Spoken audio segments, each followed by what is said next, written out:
నమస్తే studios news కి స్వాగతం. వార్తల ముందుగా ముఖ్యాంశాలు. గంజాయి రహిత రాష్ట్రంగా ఏపీని తీర్చిదిద్దడమే తమ లక్ష్యమని రాష్ట్ర డీజీపీ ద్వారకా తిరుమలరావు వెల్లడి.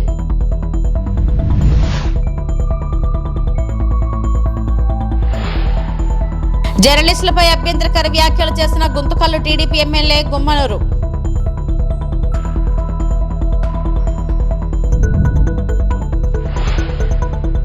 నగరానికి విచ్చేస్తున్న కేంద్ర మంత్రి కుమారస్వామికి ఘన స్వాగతం పలికేందుకు బీజేపీ ఏర్పాట్లు.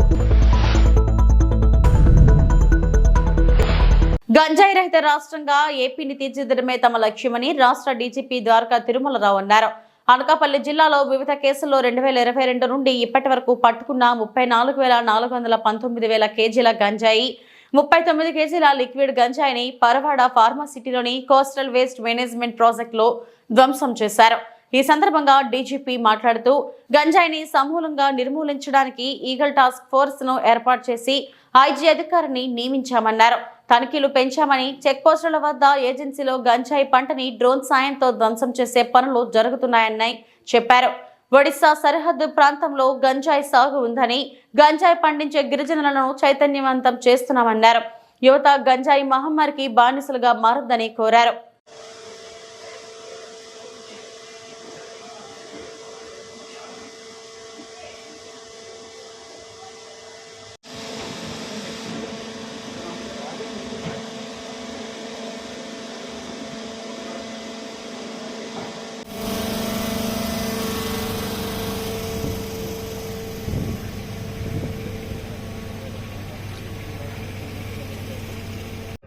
అందరికీ నమస్కారం.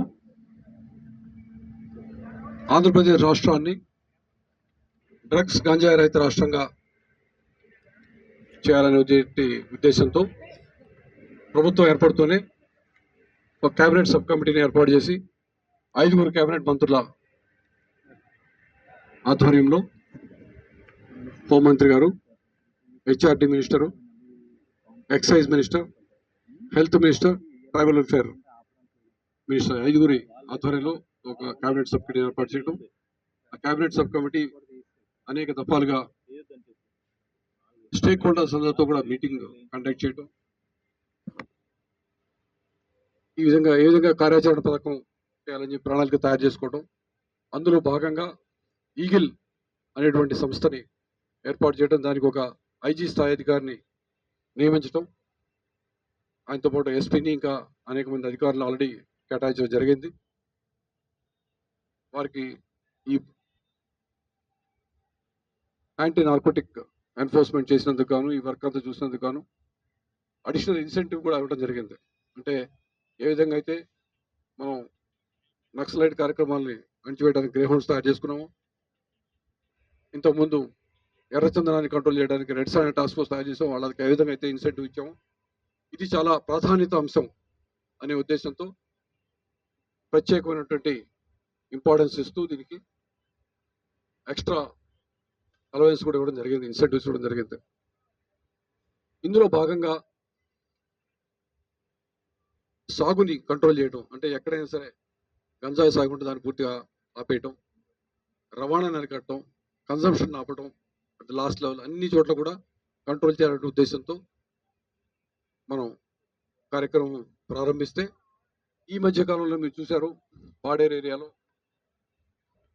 మనకు వచ్చినటువంటి టెక్నాలజీ సహాయంతో వచ్చిన ఫోటోగ్రఫీ ఇన్ఫర్మేషన్ ప్రకారం ఈ మధ్యనే గంజాయి సాగుని కొంత డిస్ట్రాయ్ చేయడం మీరు చూశారు. ఒకప్పుడు కొన్ని వేల ఎకరాల్లో ఉన్నటువంటి గంజా సాగు ప్రస్తుతం సుమారు 100 ఎకరాల లోపే వచ్చిందని చెప్తా ఉన్నారు. ఇది చాలా సంతోషించదగిన విషయం. ఎందుకు చెప్తున్నా అంటే, నేను ఒకప్పుడు గంజాయి చుట్టుపక్కల రాష్ట్రాల్లో, ఇంకా దూరం ఉన్న రాష్ట్రాల్లో కూడా ఎక్కడ పట్టుపడినా కూడా మూలాలు ఆంధ్రప్రదేశ్ సంబంధించిన ఏజెన్సీ ఏరియా నుంచి వస్తున్నాయని చెప్పి ఒక అపప్రద మన మీద ఉండిపోయింది. కొన్నిసార్లు నిజం కూడా అయింది. ఆ అపప్రదం తొలగించాలని ప్రభుత్వం అనేక చర్యలు తీసుకుంటూ ఉంటే, ఇప్పుడు మాకు వచ్చిన ఇన్ఫర్మేషన్ ప్రకారం ఎక్కువ భాగం ఒరిస్సా ఏరియా నుంచి, మల్కాన్గిరి ఏరియా నుంచి వస్తూ ఉంది.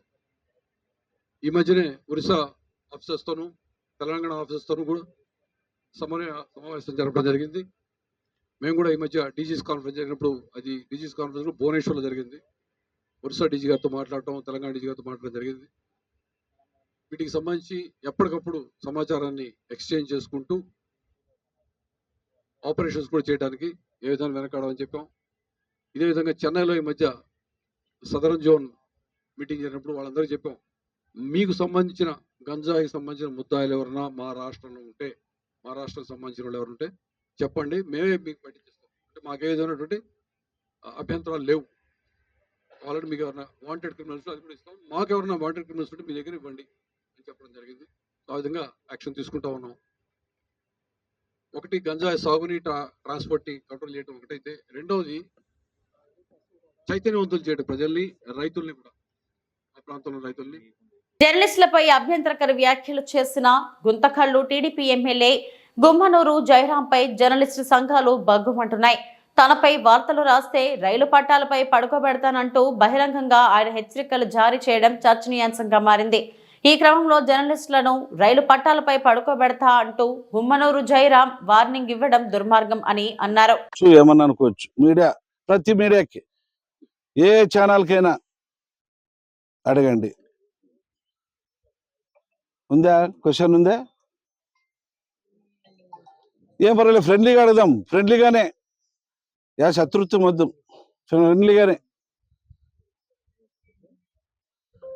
నేను పోయిన తర్వాత అది ఇది అని చెప్పి రాస్తే మాత్రము మరి మీరే అన్నారు పట్టాల మీద పండబెడతారా. మరి అది లేకున్నప్పుడు మీరు నిరూపించకపోతే పట్టాల మీద పండబెట్టే కూడా నేను సిద్ధంగా ఉన్నాను. ఎందుకంటే నాకేం లెక్కలే, అన్ని విధాలుగా చేసి వచ్చినోడిని. రాసుకోండి, నేను తప్పు చేయను. తప్పు చేస్తే మాత్రము మీరు నన్ను మీడియా కాకుండా ఏదైనా కానీ మీరు నన్ను బహిరంగంగా మీరు చేయొచ్చు, కానీ నేను తప్పు చేయకోకుండా దాన్ని నా తమ్ముడు తప్పు చేసినాడు, ఇంకోరు తప్పు చేసినాడు అనే మాట మాత్రము వెనక నుంచి అనద్దండి. ఏదైనా తప్పు చేసినానని చెప్పి నేరుగా అడగండి. ఆ తప్పు ఏమన్నా చేసింటే నేను సరిదిద్దుకుంటా, తప్పు చేయకపోతే మాత్రం తాట తీస్తా. ఇది మరొకసారి హెచ్చరిస్తున్నా. నా పైన రాసేటప్పుడు కూడా ఎవరైనా కానీ అన్ని విధాలుగా ఆలోచన. విశాఖ స్టీల్ ప్లాంట్ కు భారీగా ప్యాకేజీని ప్రకటించిన తర్వాత విశాఖ నగరానికి వస్తున్న కేంద్ర మంత్రి కుమారస్వామికి ఘన స్వాగతం పలికేందుకు బీజేపీ ఏర్పాట్లు చేస్తుంది. ఈ మేరకు గాజువాక నియోజకవర్గ కన్వీనర్ కన్నంరెడ్డి నరసింహరావు ఆధ్వర్యంలో పార్టీ నాయకులతో ప్రత్యేక సమావేశం నిర్వహించారు. అనంతరం పాతగాజువాక కూడలిలో జిల్లా అధ్యక్షుడు ఎంఎంఎన్ పరశురామరాజుతో కలిసి కేఎన్ఆర్ రూట్ మ్యాప్ ను పరిశీలించారు. ఈ సందర్భంగా ఆయన మాట్లాడుతూ గతంలో వాజ్పేయి ప్రధానిగా ఉన్నప్పుడు ఉక్కును ఆదుకున్నారని, నేడు మోదీ నాయకత్వంలో ఉక్కును కష్టాల నుంచి గట్టెక్కించారని తెలిపారు. ప్రభుత్వాలు సహకారం అందిస్తున్నప్పటికీ ప్లాంట్ లో పనిచేస్తున్న కార్మికుల్లో కూడా చైతన్యం రావాలని, ఉక్కును లాభాల బాటలో నడిపించేందుకు ప్రతి ఒక్కరూ కృషి చేయాలని కోరారు.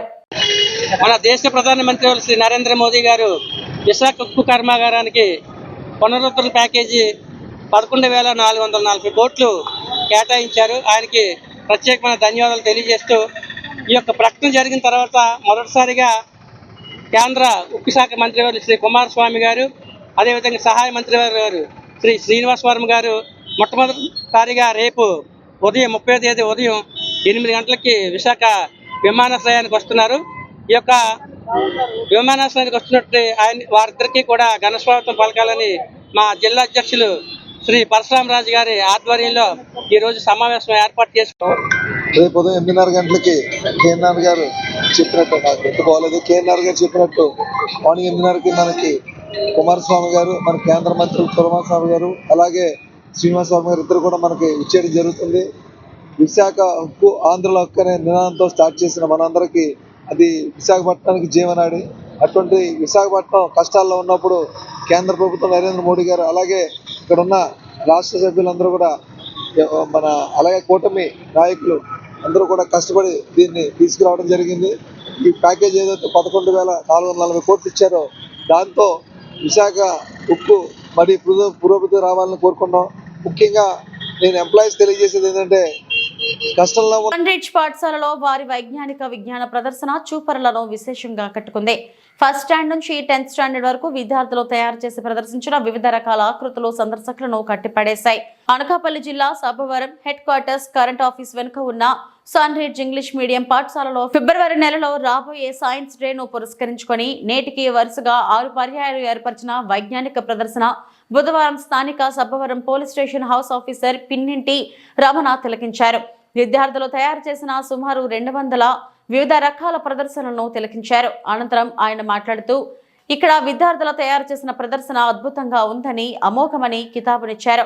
పల్లె వాతావరణం నుంచి ఇస్రో ప్రయోగాత్మకంగా ప్రదర్శించిన ప్రదర్శన వరకు విద్యార్థులు తయారు చేసిన వివిధ ఆకృతులను ఆయన మెచ్చుకున్నారు.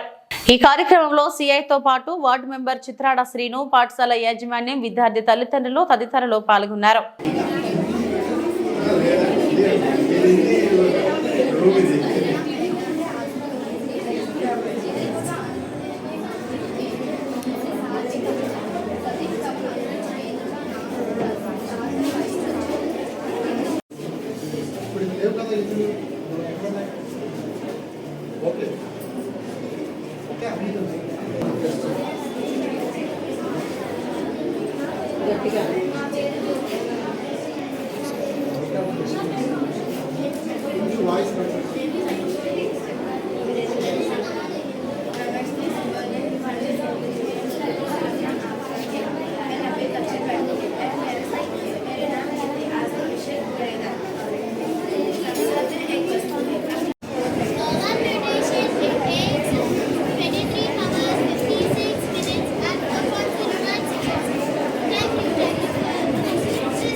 రుణాల మీద వృద్ధి రేటు గురించి నారా చంద్రబాబు నాయుడు కొత్త భాష్యం చెప్తున్నారు.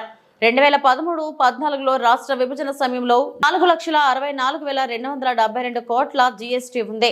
వడ్డీ చెల్లింపులు 7,488 కోట్లు ఉన్నాయి. 2018-19లో రాష్ట్రం 8,73,720 కోట్లకు జీఎస్టీపీ పెరిగింది. వడ్డీ చెల్లింపు 17,342 కోట్లు పెరిగింది. కాక్ ప్రకారం ఇంట్రెస్ట్ శాతం 15.42% పెరిగితే చంద్రబాబు హయాంలో 13.48% పెరిగింది అని కాకర్తి గోవన్ రెడ్డి నెల్లూరు జిల్లా వైఎస్ఆర్సీపీ అధ్యక్షులు పేర్కొన్నారు. అప్పుల మీద చెల్లించేటువంటి వడ్డీ వృద్ధి రేటు పెరిగితే అది జీఎస్టీపీ కన్నా అధికంగా ఉంటే రుణాల లభ్యతకు సంబంధించినటువంటి ఆ స్థిరత్వం, స్టెబిలిటీ పూర్తిగా కూడా క్షీణించినట్టేనని చెప్పి ఆయన కొత్త భాషను చెప్పాడు. రైట్, నువ్వు చెప్పిందే తీసుకుందాం.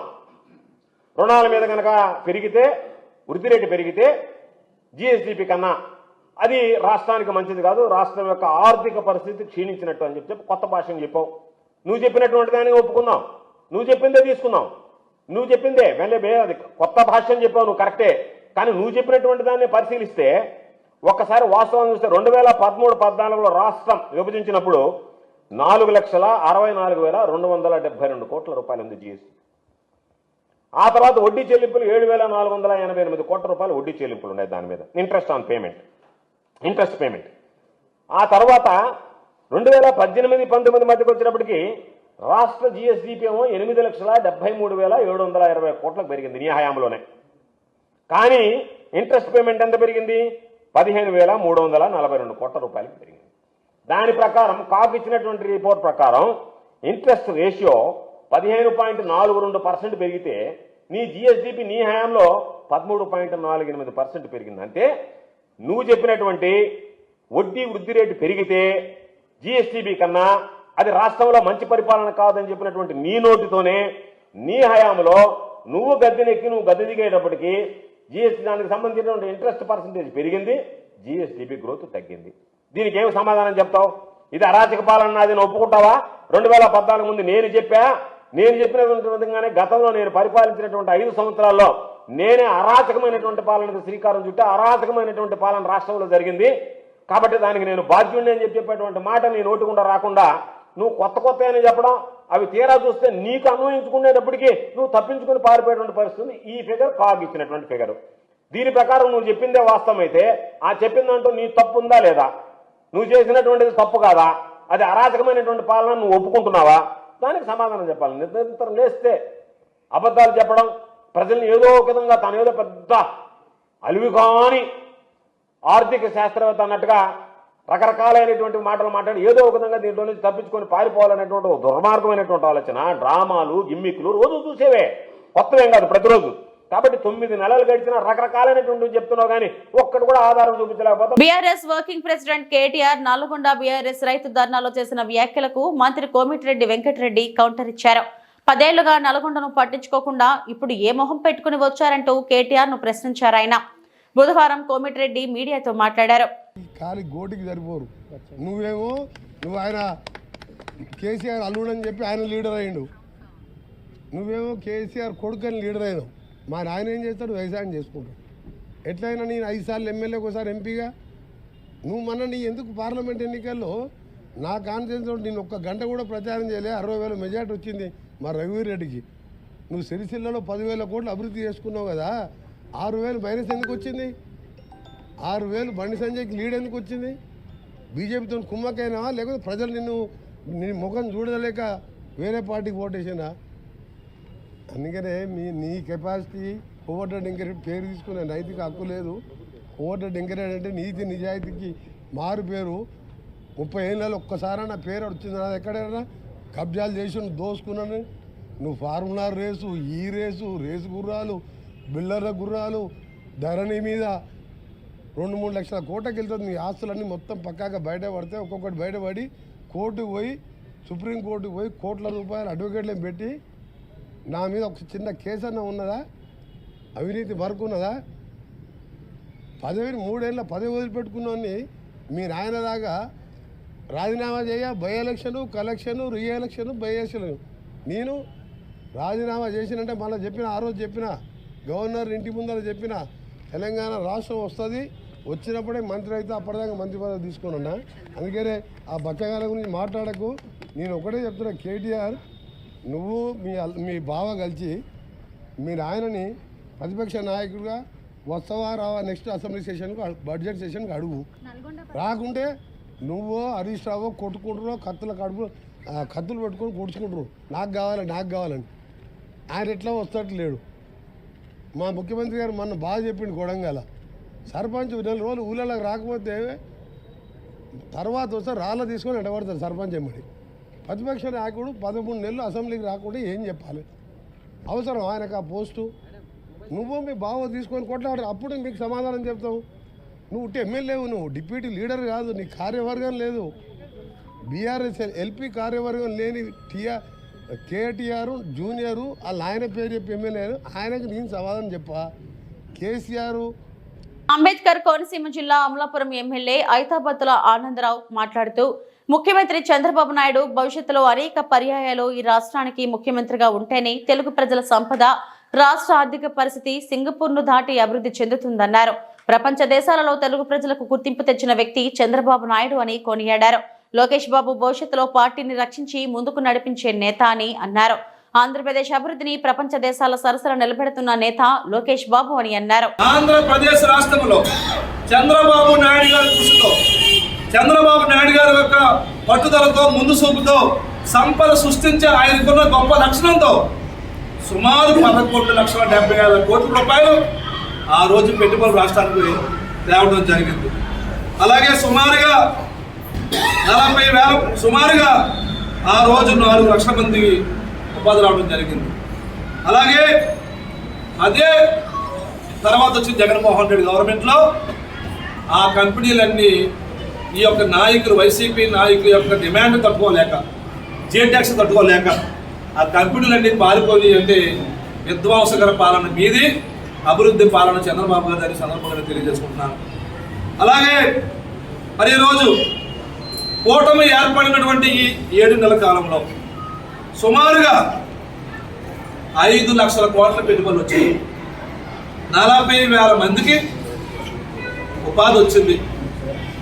అలాగే సుమారు 50 కంపెనీలు రాష్ట్రంలో వారి యొక్క పనుల్ని, ఉత్పత్తిని వేళ ప్రారంభించారు. అందులో మీరు చూసుకుంటే లోకేష్ గారి కష్టంతో, ఆయన చొరవతో మరి ఆర్సెలార్ అండ్ మెటల్, నిస్పాన్ స్టీల్ 1,46,000 కోట్ల రూపాయలతో పెట్టుబడి పెట్టడానికి రాష్ట్రానికి వచ్చింది. అంటే మీరు అర్థం చేసుకోవాలి ఈరోజు. అందుకే లోకేష్ బాబు గారు, చంద్రబాబు నాయుడు గారు టీసీఎస్తో కానీ, అలాగే బీపీసీఎల్ కానీ, రిలయన్స్ కానీ, గ్రీన్కో కానీ, లారెన్స్ అండ్ మెటల్ కానీ, అలాగే పీపుల్ టెక్ వంటి అనేక కంపెనీలు ఆల్రెడీ 7 నెలల్లో వచ్చి ఆంధ్రప్రదేశ్ రాష్ట్రంలో పరిశ్రమలు స్థాపించడానికి వాళ్ళు పనులు చేసుకుంటున్నారంటే ఇది కూటమి ప్రభుత్వంలో చంద్రబాబు నాయుడు గారి యొక్క గొప్పతనం అని సందర్భంగా తెలియజేసుకుంటున్నాను. అలాగే మీరు ఇంకా చూసుకుంటే ఇదంతా లిస్టు. ఏ కంపెనీ 7 నెలల్లో ఆంధ్రప్రదేశ్ రాష్ట్రానికి వచ్చి పెట్టుబడులు పెట్టడానికి వారి పనులు వాళ్ళు చేస్తున్నారో, పెట్టుబడుల పనులు పెడుతున్నారో, పరిశ్రమలు స్థాపించుకునే పనులు ఉన్నారో అదంతా లిస్టు. ఈ లిస్ట్ అంతా చూస్తే సుమారు 49 కంపెనీలు పారిశ్రామిక రంగంలో ఈ రాష్ట్రానికి వస్తున్నాయి. 6 కంపెనీలు సుమారు టూరిజం సెక్టార్లో వస్తున్నాయి.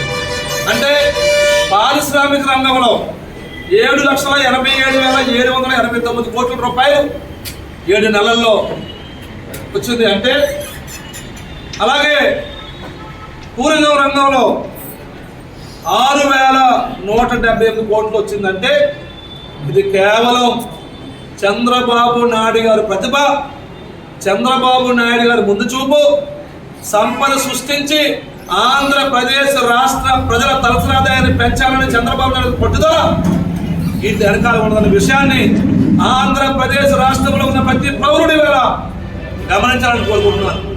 ఎందుకు కోరుకుంటారంటే స్కీములు తెలుస్తాయి ప్రజలకి, పథకాలు తెలుస్తాయి ప్రజలకి, కానీ ప్రజలకి పేదల సంక్షేమమే ఎన్డీఏ కూటమి ప్రభుత్వ ధ్యేయమని శ్రీశైలం ఎమ్మెల్యే బుడ్డా రాజశేఖర్ రెడ్డి అన్నారు. వివిధ అనారోగ్య సమస్యలతో బాధపడుతూ ఆర్థిక సహాయం కోసం ముఖ్యమంత్రి సహాయ నిధికి దరఖాస్తు చేసుకున్న 50 మందికి మంజూరైన చెక్కులను ఆయన పంపిణీ చేశారు. బుధవారం ఎమ్మెల్యే స్వగ్రామం వెల్పనూరు నందు 50 లబ్ధిదారులకు 45 లక్షల విలువ గల చెక్కులను ఎమ్మెల్యే బుడ్డా రాజశేఖర్ రెడ్డి పంపిణీ చేశారు.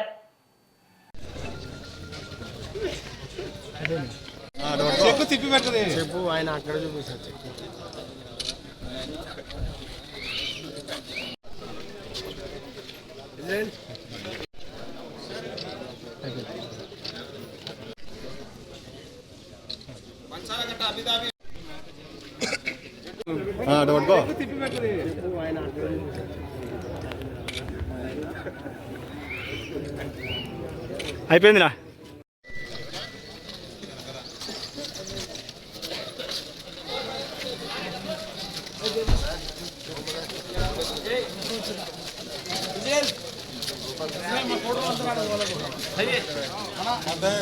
అయ్యన్నపై గవర్నర్ రాష్ట్రపతికి ఫిర్యాదు చేస్తా పాడేరు ఎమ్మెల్యే విశ్వేశ్వరరాజు. ఆంధ్రప్రదేశ్ రాష్ట్ర శాసనసభ స్పీకర్ అయ్యన్న పాత్రుడు పై గవర్నర్ రాష్ట్రపతికి ఫిర్యాదు చేయనున్నట్లు పాడేరు ఎమ్మెల్యే మత్స్యరాస విశ్వేశ్వరరాజు బుధవారం మీడియా సమావేశంలో స్పష్టం చేశారు. ఈ సందర్భంగా ఆయన మాట్లాడుతూ విశాఖపట్నంలో జరిగిన టూరిజం అభివృద్ధి కార్యక్రమంలో స్పీకర్ 1/70 చట్టం సవరణ కోసం మాట్లాడటంపై ఎమ్మెల్యే తీవ్ర ఆగ్రహం వ్యక్తం చేశారు. ఇక్కడ ఉన్న బినామీలతో అక్రమ కట్టడాల కోసం కూటమి నాయకులు ప్రయత్నిస్తున్నారని, అవసరమైతే పదవికి రాజీనామా చేసి ఉద్యమానికి దిగుతానంటూ ఎమ్మెల్యే హెచ్చరించారు. ఈ ఆదివాసీ ప్రాంత హక్కుల్ని, ఈ చట్టాల్ని ఉల్లంఘన చేస్తే ఆదివాసీ ప్రజలకు కానీ ఆదివాసీ ప్రాంతానికి కానీ ముప్పు జరుగుతుంది అని మేము గ్రహిస్తే ఖచ్చితంగా నేను ఉన్నటువంటి ఈ పదవిని కూడా పక్కన పెట్టి ప్రత్యక్ష ఉద్యమాల్లో పాల్గొని ఖచ్చితంగా మీ కూటమి ప్రభుత్వాన్ని ఖచ్చితంగా మట్టి కల్పించడానికి మేము సిద్ధంగా ఉన్నామని చెప్పేసి కూడా ప్రతి ఒక్క ఆదివాసీ కూడా సిద్ధంగా ఉన్నారని చెప్పేసి కూడా ఈ సందర్భంగా తెలియజేస్తున్నాను. సభాపతిగా ఇలాంటి చర్యలు, ఇలాంటి మాటలు మీరు మాట్లాడుతూ మా హక్కులు ఉల్లంఘించడానికి ప్రయత్నం చేస్తున్నటువంటి మీ మీద, ఈ అయ్యన్న పాత్రుడు గారి మీద ఖచ్చితంగా నేను గవర్నర్కి అలాగే రాష్ట్రపతి గారికి కూడా ఖచ్చితంగా ఫిర్యాదు చేస్తాను. రోజు ఇక్కడ ఉన్నటువంటి కూటమి నాయకులు మీరు ఒకటే అడుగుతున్నాను, మీరు గిరిజన ప్రాంతంలో ఉన్నటువంటి 1/70 యాక్ట్ గురించి మీరు మాట్లాడరు. అవసరమైతే ఇక్కడ ఉన్నటువంటి బినామీలతో మీరు ఇల్లులు కట్టించడానికి కానీ లేదా వాళ్ళకి బినామీలుగా మీరు మారడానికి ఎప్పుడు వెనకాడరు. ప్రతి ఒక్క గిరిజన బిడ్డకి తెలుసు ఈ కూటమి నాయకుల పరిస్థితి. ఈరోజు అదే 1/70 యాక్ట్ ఇక్కడ బినామీ పేర్లతో అక్రమ కట్టడాలు బినామీ వ్యక్తుల్ని వెంట పెట్టుకొని తిరుగుతున్న మీరు ఈరోజు కేవలం మీరు అయ్యన్న పాత్రుడు గారిని రెచ్చగొట్టి ఈరోజు ఇక్కడ ఉన్నటువంటి సంపదని దోచుకోవడానికి ఈ కూటమి నాయకులు అయ్యన్న పాత్రుడు గారు కుమ్మక్క అయిపోయి ఈరోజు ఈ తూట్లు పొడవడానికి మీరు చూస్తున్నారా అని ఈరోజు అడుగుతున్నాను నేను. ఖచ్చితంగా మీరు అదే చేస్తున్నారు. మీకు ఆదివాసీ సమాజం పట్ల కానీ ఆదివాసుల మీద కానీ ఆదివాసుల చట్టాలు హక్కుల మీద కానీ మీకు ఎటువంటి నమ్మకం కానీ ప్రేమ కానీ లేదా అమలు చేయాలనే బాధ్యత కూడా మీ మీద లేదు, మీకు లేదు. మీరు ఖచ్చితంగా అయ్యన్న పాత్రుడు గారు మీరు ఈ గిరిజన ప్రాంతంలో ఉన్నటువంటి మైనింగ్ని దోచుకొని వాటాలు వేసుకోవడానికే మీరు ఆయనకి రెచ్చగొట్టి ఇటువంటి వాక్యాలు చేయించారని చెప్పేసి నేను ఈరోజు తెలియజేస్తున్నాను. ఇవి ఇప్పటివరకు నా బులెటిన్ అప్డేట్స్. నమస్తే.